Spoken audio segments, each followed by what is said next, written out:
dans ce 60e numéro d'Asphalte. Et oui, 60 numéros déjà en votre compagnie. Et qui dit anniversaire dit événement exceptionnel. Asphalte accueille aujourd'hui un tout nouveau pilote, mais c'est juste après le sommaire. Dans ce 60e numéro, Asphalte célébrera son anniversaire en compagnie de U-Stock. En effet, la start-up nous rendra visite le temps d'une émission spéciale Audi. Vous allez voir que le jeune fondateur de cette société a un lien étroit avec l'automobile. Nous reviendrons sur l'Alpine Europa Cup, un nouveau championnat au calendrier GT FIA qui débutera début juin sur le circuit du Castellet. Et enfin, nous vous dévoilerons un concept car signé Peugeot. Instinct a été développé en partenariat avec la marque Samsung pour une connectivité embarquée.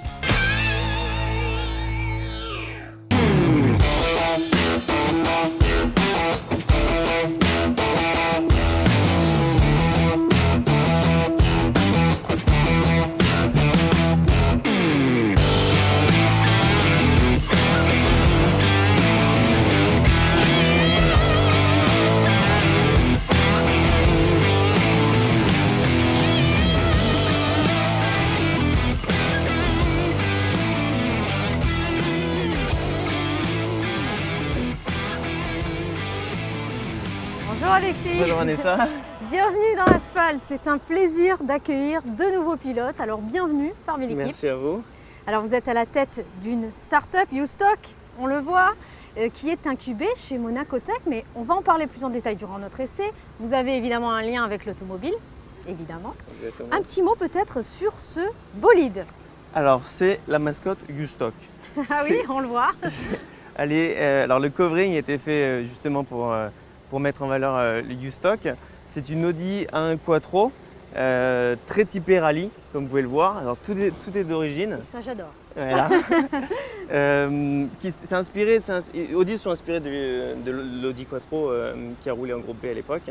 Quattro également, elle. Hein. Exactement, D'accord. Quattro. D'où ces jantes très typées rallye, ces écrous rouges et un aspect assez dynamique et agressif qu'on aime bien. Série limitée. Série limitée, 333 exemplaires. D'accord. Bon, mais écoutez, c'est un sacré cadeau parce qu'Asphalte adore la rareté, vous le savez. Et bien tant mieux. Allez, restons chez Audi avec évidemment un essai. Nous montons quand même de gamme, de catégorie, attention, avec aujourd'hui à l'essai la S3 Sportback pour vous. La voici. Alors quand on la voit de loin comme ça, c'est vrai qu'elle fait très discrète. Très classe, très discrète, mais attention, elle ne trompe aucun amateur de belles mécaniques et de belles sportives. On est d'accord? Tout à fait d'accord. Alors la S3, oui, je pense que c'est le meilleur compromis entre l'élégance et le côté quand même sportif. On peut voir qu'il y a eu un facelift qui a été fait. Oui, c'est vrai, hein. Petit coup de crayon très léger, mais attention, on le voit quand même, hein, quelques petits détails. Hein. Notamment les phares. On peut voir que les phares ont été redessinés pour donner un côté un peu plus agressif. Plus fuselé, effectivement. Exactement, le bouclier avant. Et puis ensuite, on peut voir que avec les jantes 19 pouces, ça donne un côté un peu plus agressif à la voiture. Toujours. Les étriers de frein rouges, pareil. Ça, j'adore aussi. C'est la petite touche qui fait la différence. Ainsi, Les anti-brouillards ont disparu également pour laisser Exactement. place à des prises d'air. Et ça aussi, c'est très, très sportif. Exactement. Et puis les vitres teintées noires qui donnent aussi un côté assez agressif à la voiture. D'origine aussi, les vitres. Hein. Alors c'est une option. D'accord, une C'est une option. option, tout comme les étriers Mais de frein elle qui sort sont rouges. évidemment de chez Audi comme ça. Exactement. D'accord. Et cette quadruple sortie d'échappement qui annonce tout de suite la couleur et la nature de l'auto, avec cette impression de confort également. Hein. Exactement. On le ressent. Écoutez, vous allez m'en dire plus, vous allez l'essayer et on se retrouve après pour On en va se parler en régaler. détail. J'imagine.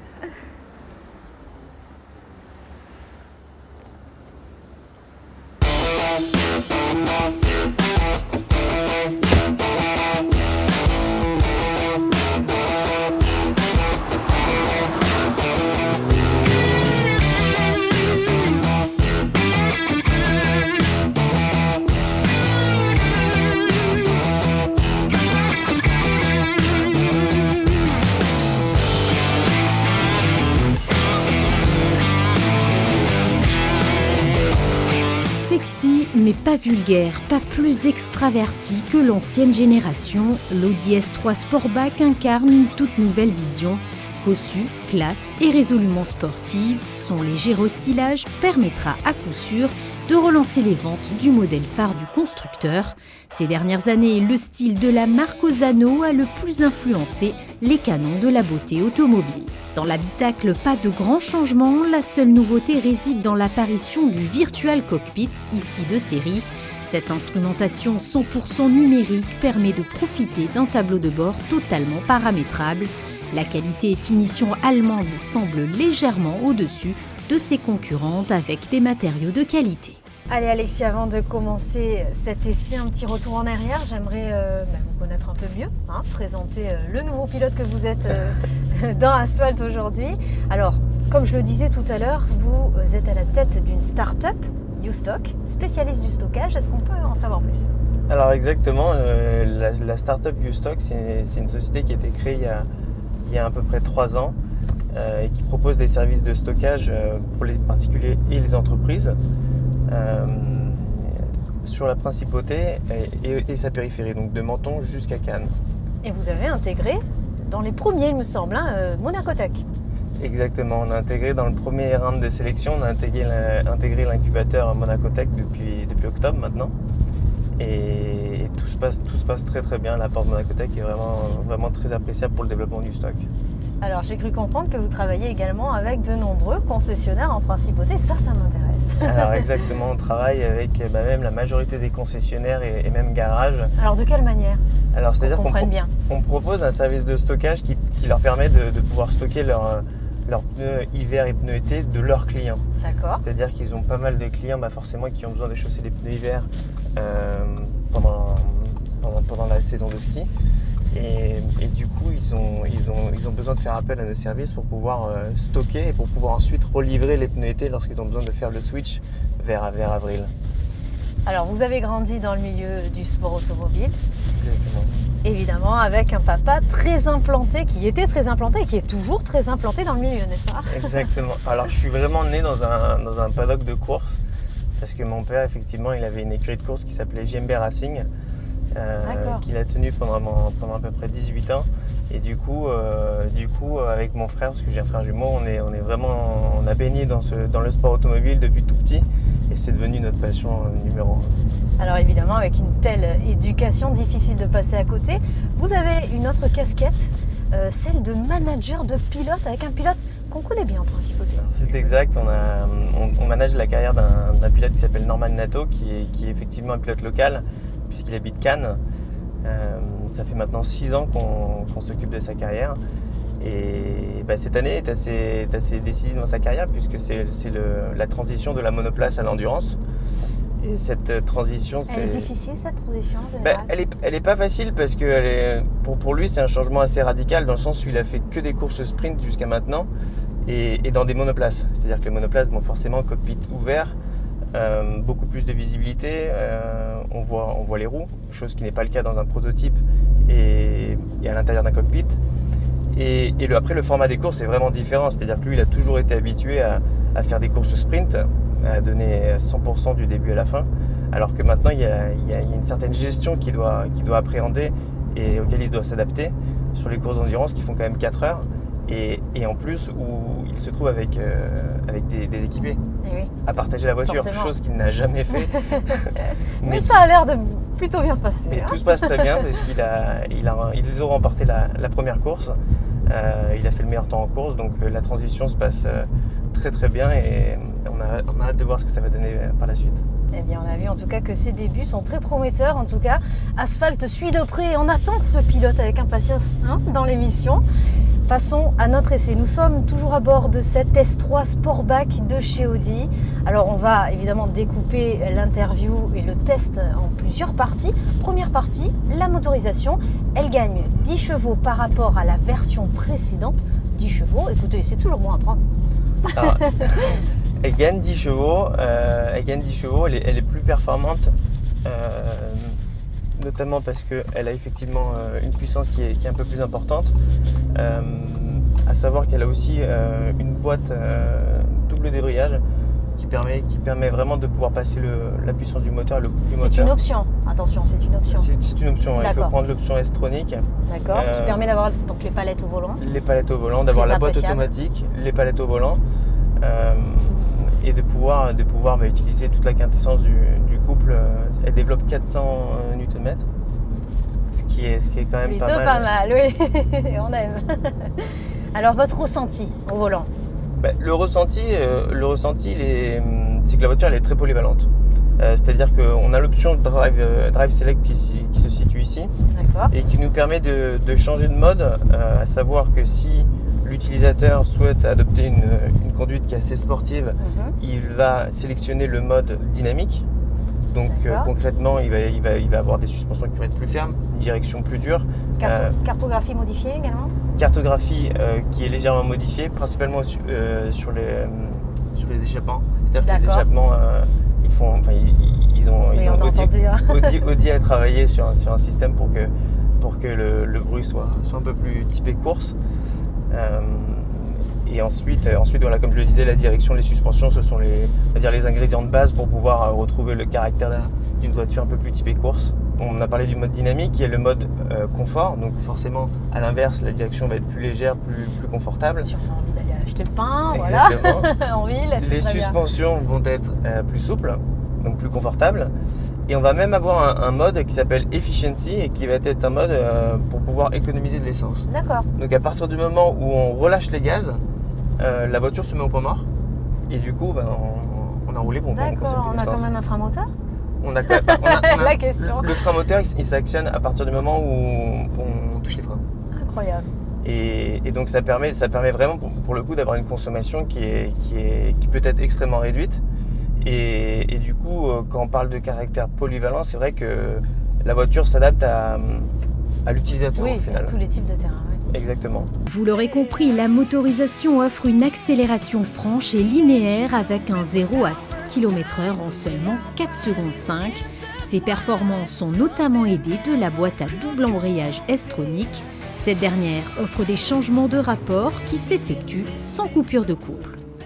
Alors Alexis, vous qui êtes spécialiste des circuits, j'imagine que vous suivez de près ce nouveau championnat qui arrive, l'Alpine Europa Cup. Alors, et en plus, qui débute en juin et chez vous, au Castellet. C'est vrai que c'est un nouveau championnat qui va être intéressant, je pense, pour les gentleman drivers, puisque la voiture elle a un moteur position centrale, donc je pense qu'elle va être assez équilibrée, elle va être assez facile à emmener. Le deuxième gros atout de ce championnat, c'est qu'ils vont quand même sur des circuits qui sont magnifiques. On a vu au calendrier qu'il y avait le Castellet, bien sûr, il y avait aussi Spa-Francorchamps, le Nürburgring. C'est quand même des circuits, Dijon aussi. C'est des circuits qui sont mythiques, qui sont utilisés, excepté Dijon, qui sont utilisés quand même par la Formule 1. Donc très beau circuit, une voiture je pense très sympa à emmener. Je pense qu'ils vont faire un bon succès pour cette première année. Je leur souhaite en tout cas le meilleur. On connaît Alpine quand même pour leur qualité de conception de voiture. Donc je pense que les pilotes de championnat vont se régaler. Eh bien, sachez qu'à l'occasion du Salon de l'Auto de Genève, l'équipe d'Asphalt a eu l'immense honneur de rencontrer le fondateur du team Signatec Alpine. Il nous détaille cette nouvelle coupe qui risque bien de faire parler d'elle. Regardez. C'est en 2009, avec le championnat du monde d'endurance, plus communément appelé le WEIC, que Signatec s'associe à Alpine. Cette écurie aux dimensions familiales trouve vite ses marques en mettant à contribution ses 28 ans d'expérience dans le domaine. À l'époque, j'avais l'ambition d'être pilote, d'être le nouveau Alain Prost que la nation française attendait. J'ai mis un peu de temps à réaliser que ça n'allait pas être le cas. Donc, trêve de plaisanterie, voilà, j'ai toujours été passionné de sport auto. J'ai piloté pendant plusieurs années en monoplace. J'ai créé Signatec parce que je voulais avoir une équipe qui m'apportait le meilleur des services. Une fois que je me suis rendu compte que je n'avais pas le niveau sportif qu'il fallait pour atteindre le haut niveau, j'ai mis des jeunes pilotes à ma place. Ça a tout de suite mieux fonctionné. On a fait beaucoup d'années de monoplace, plus de 25 ans, notamment en F3 où on a gagné plein de courses.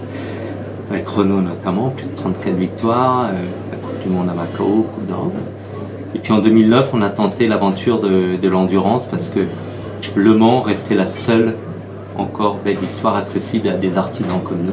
Signatec et Alpine sont alors unis pour un nouveau championnat. Ce solide partenariat est le fruit d'une belle amitié. Il est né d'abord de l'histoire d'hommes. Hein, j'ai eu la chance, moi, de rencontrer un homme qui s'appelle Carlos Tavares, avec qui on a échangé. Un homme qui s'appelle Bernard Olivier, avec qui j'avais travaillé donc, à l'époque de la F3 quand on avait le moteur Renault. Et de ces deux rencontres est née une idée de dire on va être un outil de prise de parole en amont de la renaissance de la marque alpine, en engageant des voitures alpines en compétition, à l'image de ce qui avait été fait au début de l'histoire d'Alpine par Jean Rédélé. Au programme cette année, l'Alpine Europa Cup qui évoluera sur 6 événements en Europe. À ce beau championnat vient s'ajouter un nouvel enjeu avec la toute nouvelle GT4 qui fera ses preuves en championnat de France FFSA GT et en GT4 European Series. Cette dernière reprend le châssis aluminium et les suspensions à double triangulation du modèle de série. Développée en parallèle de l'A110 Cup, la GT4 reçoit des modifications supplémentaires, notamment au niveau aérodynamique et du moteur. Le tour de force que l'on a réussi à faire, c'est de garder l'ADN de la voiture de série, qui est l'agilité et la entre guillemets facilité de conduite. Et malgré les évolutions techniques qu'on a faites sur cette voiture, pour la rendre performante et pour plus performante et puis pour répondre aux contraintes à une utilisation en circuit, les pneus slick. Donc on a rigidifié l'auto, on a changé certaines choses au niveau de la cinématique, on a changé la puissance moteur pour répondre au niveau de performance des championnats GT4. On a réussi à faire une auto où les pilotes, quand ils sortent de la voiture, ont la banane, comme on dit, souris, et se disent qu'elle est à la fois facile à conduire et très performante. Les débuts en compétition de la GT4 auront lieu lors du meeting de Dijon les 14 et 15 juillet. Quant à la première manche de l'Alpine Europa Cup, elle se déroulera les 1er et 2 juin prochains en France sur le circuit varois du Castellet. Nous sommes toujours à bord de cette S3 Sportback. Alors, qui dit Audi, finalement dit Quattro. Pas toujours, mais en tout cas sur ce modèle, il faut dire qu'elle est dotée d'une transmission intégrale permanente, s'il vous plaît. Exactement. Alors là, on peut vraiment sentir que le Quattro, il met en sécurité. C'est-à-dire que le conducteur, que ce soit sur route sèche, mouillée, peu importe les conditions, on se sent vraiment en sécurité. Sur la neige. Sur la neige. Pourquoi pas. Exactement. Avec les bons pneus, oui. Mais on se sent vraiment en sécurité. Très bonne stabilité, direction précise. Donc ça peut même être, j'ai envie de dire, dangereux pour les conducteurs un peu agressifs, on va dire. Un peu trop optimistes. Ils peuvent un peu se surestimer. C'est facile, je pense, pour des personnes qui n'ont pas forcément beaucoup de repères, de se surestimer à bord de ce type de voiture. Vrai, vraiment. Parce qu'elle donne énormément confiance, c'est-à-dire ça bouge pratiquement pas, en plus avec toutes les assistances qu'il y a, sans parler du Quattro. Je pense que quelqu'un peut vite s'emballer et puis là, ça peut aller un peu loin. Maintenant, si on parle dans une utilisation raisonnable, voilà, la voiture elle met vraiment en confiance. On bénéficie quand même de la dernière version des Quattro, très très très efficace. Alors je pense aussi, il est vraiment intéressant de souligner, c'est que on a parlé du caractère polyvalent de cette voiture.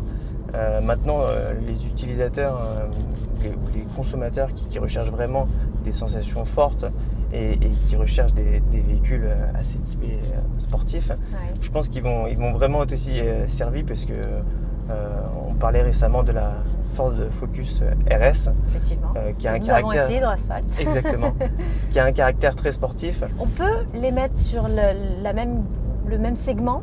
Alors moi je dirais qu'en termes de performance pure, on peut les mettre sur un même segment, étant donné que cette auto fait 310 chevaux, la Ford Focus RS en fait 350, mais si on regarde le 0 à 100 km/h par exemple, l'Audi est quand même un dixième plus performante.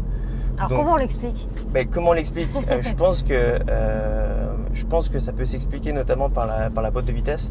C'est-à-dire que si je ne me trompe pas, la Ford Focus RS c'est une boîte manuelle. Oui, tout à fait. Ici ils ont mis une boîte qui est double débrayage, boîte DSG, 7 rapports, et qui permet d'utiliser le couple de la voiture à 100%. Et les temps d'attente entre les rapports sont extrêmement faibles, ce qui permet d'avoir une puissance extrêmement linéaire et pas de perte de puissance sur la phase de l'accélération. Donc malgré 40 chevaux de moins que la Ford Focus RS, ils arrivent quand même à être un dixième plus vite sur un 0 à 100 km/h avec un poids équivalent.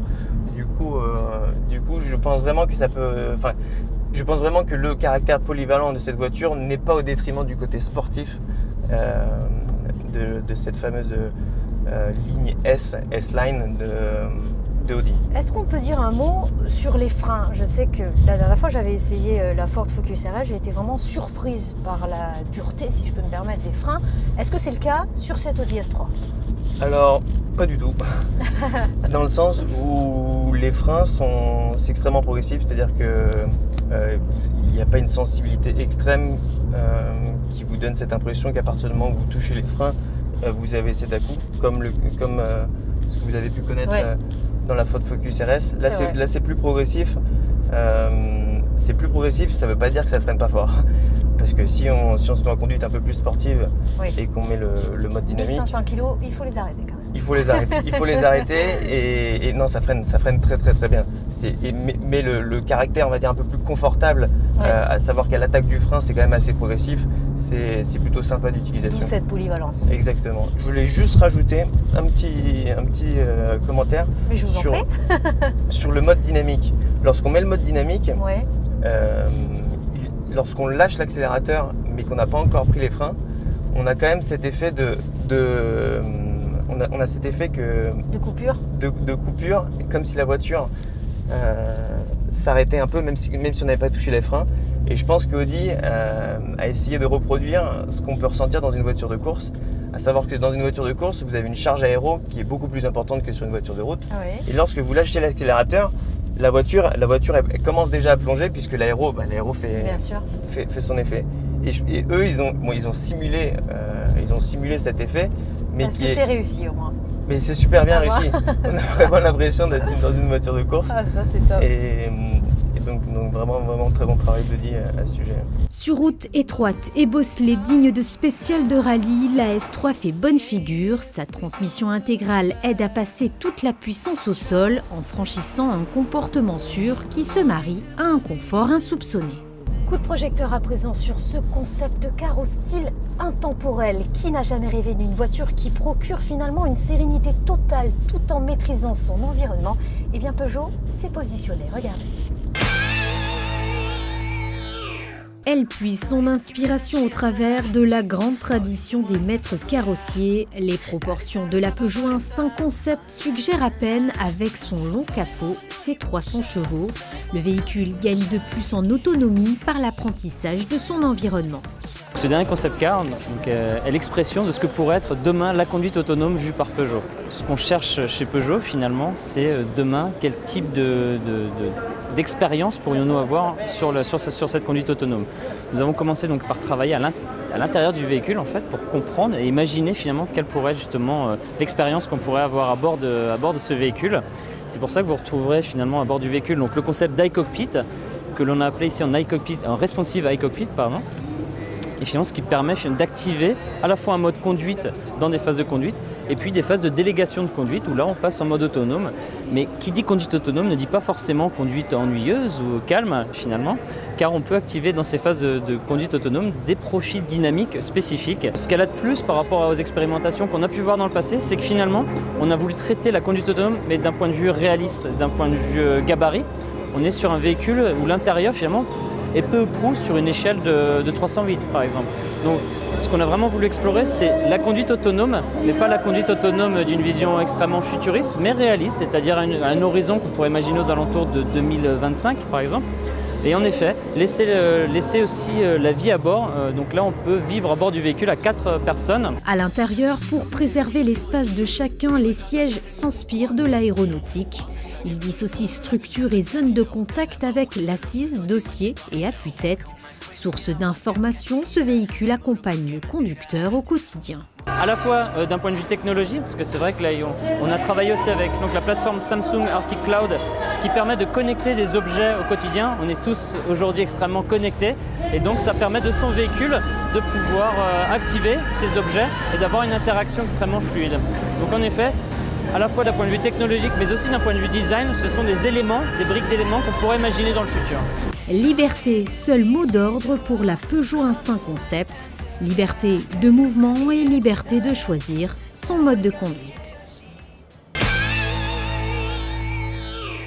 Allez, comme le veut la tradition dans cette émission, il est l'heure de dresser un bilan. Est-ce que vous l'achetez?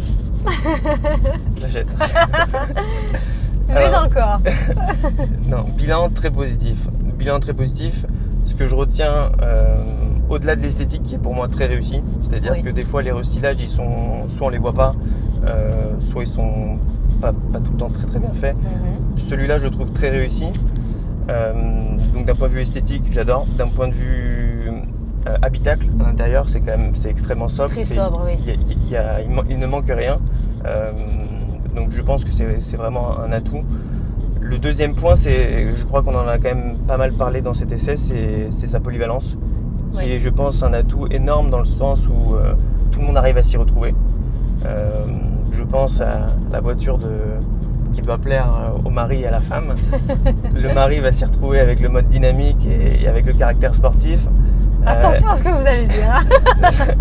La femme, d'une manière générale, Voilà. va s'y retrouver avec le mode confort ou le mode efficiency pour pas brûler trop vite du carburant. Et tout cela pour forcément un prix qui est de, je crois que le prix de base est de 52 000 €. Mais compte tenu de tous les atouts de la voiture, je pense que c'est vraiment justifié, avec une fiabilité qui reste Audi, donc Voilà, bien sûr. qui est complètement justifié. Donc bilan très très positif. Vanessa, on achète. Bon, eh bien écoutez, c'était un plaisir de vous accueillir dans Asphalt. Vous savez que vous êtes le bienvenu. Nous vous attendons pour un prochain essai. En tout cas, merci beaucoup. Et Merci à vous. Je vous dis à très vite. À très vite.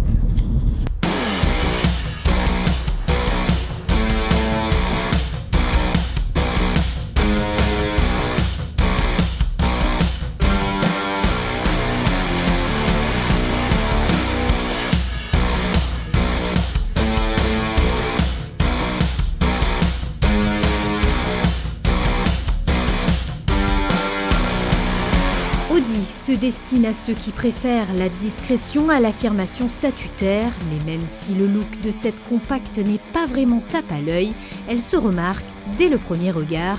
Comme à l'accoutumée chez le constructeur allemand, les sensations au volant de cette S3 Sportback, bien qu'aseptisée, semblent totalement enivrantes.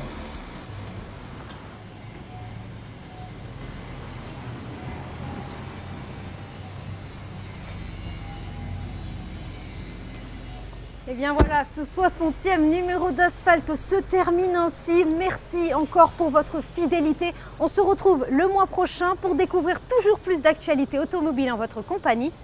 Allez, à très vite.